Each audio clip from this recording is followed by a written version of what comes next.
Hey, it's your buddy Peace and Harmony with you here today. I want to focus in on a viewer question, and that is to look at the physiology and character of the male psychopath. Now, it's important to understand the main traits or main hallmark tendencies of a psychopath. And a psychopath is in the same antisocial personality disorder as individuals such as a narcissist, a borderline individual. And this person is somewhat antisocial, meaning that they are more selfish and really to the injury and destruction of others, so that it's all about the individual and not the whole or the group. So oftentimes there's a calculated hurt, a calculated destruction, a calculated exploitation of another when they enter into a relationship with a healthy, quote unquote, normal individual. Normal meaning someone who has a heart, someone who has empathy, someone who is caring, someone who wants a real relationship. And a male psychopath, like their female counterpart, are not able to truly bond and connect with others at all. It doesn't matter if it's their children, their parents, their coworkers, their boss, who they see on TV. They do not have the same emotional connection to others.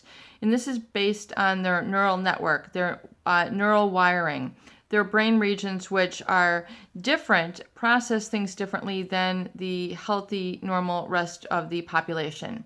And this has to do with neural centers in the brain that focus on things like right or wrong, morality, learning, having an emotional connection, empathy to others. So based on the differential processing of information in their environment, the psychopath does not have a conscience. They're not able to bond with others, and yet they have this high propensity to boredom, which makes them really crave stimulation.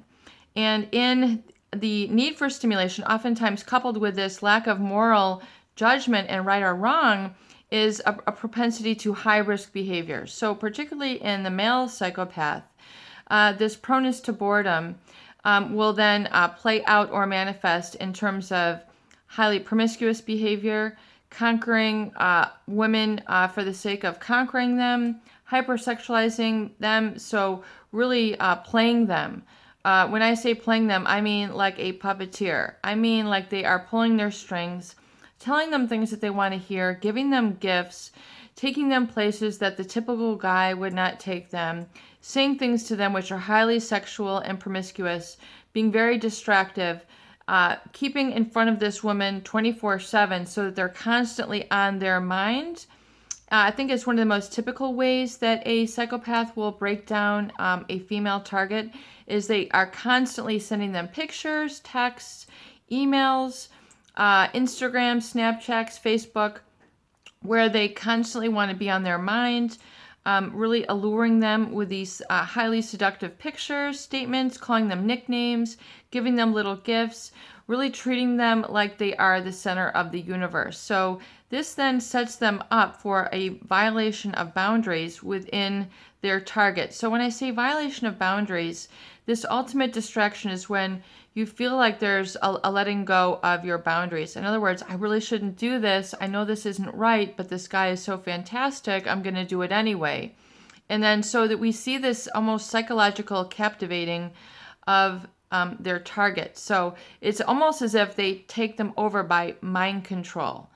And by mind control, I mean that they have such a grip on them through this hypersexualization, oftentimes where they'll always want to have sex. They'll always want to be slapping them, treating them like an object, tickling them, slapping them, calling them nicknames, playing with them, really in inappropriate times, which then overstimulates that target and then gets them into a constantly aroused state.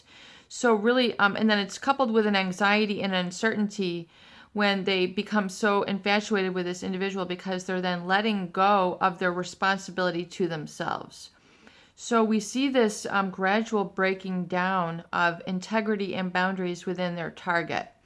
And so, in the beginning, it might be reasonable to them or, not so dangerous, but then it tends to continue. The target is,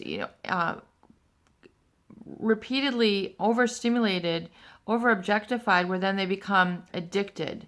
And this addiction is because it's so extreme. The amount of the sexualization is so extreme that the brain gets on overload. And when the brain gets on overload like that, there's a tendency for addiction to set up. So anytime the brain is just overindulged in this pleasure-seeking release, which is usually a neurotransmitter named dopamine, the target then is going to crave this. They're going to crave this high-risk treatment. They're going to crave this objectification. They're not going to be consciously aware of it, yet it is what is so unique about this individual. And so people will say, oh my gosh, he said the sweetest things to me. He called me these nicknames. He gave me these little gifts. He took me out. He treated me like I was the center of the world. And so if you see a lot of these things, it's almost like the too good to be true relationship where, this individual is playing them and they're really realizing what this person reacts to. So it's, the walk in the garden. So usually, a guy wouldn't take someone to a walk in the garden. So they realize they know how to basically separate people from their everyday walk of life and get them into this fantasy relationship, which is the idealization, the love bombing. But then, as you must understand, the male psychopath who has a high need for stimulation and very much prone to boredom, that they need to keep a number of different things going. Oftentimes, this means a number of different partners.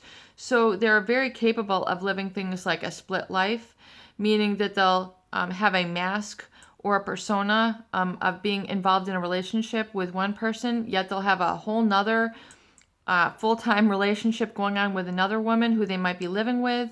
So they might, conceal their address. They might conceal pictures. They might be with you and then texting this other individual, and then a couple other individuals. So they have a high tendency to do this juggling because it gives them this feeling of rush, of being hyper-stimulated. And they need this in order, this is just how they operate. And so, because without it, they feel very dead inside. And if you've ever seen the mask drop, you get a glimpse at this darkness, it's very much a feeling. And so, this is really who the psychopath is hiding from all these people who they string along.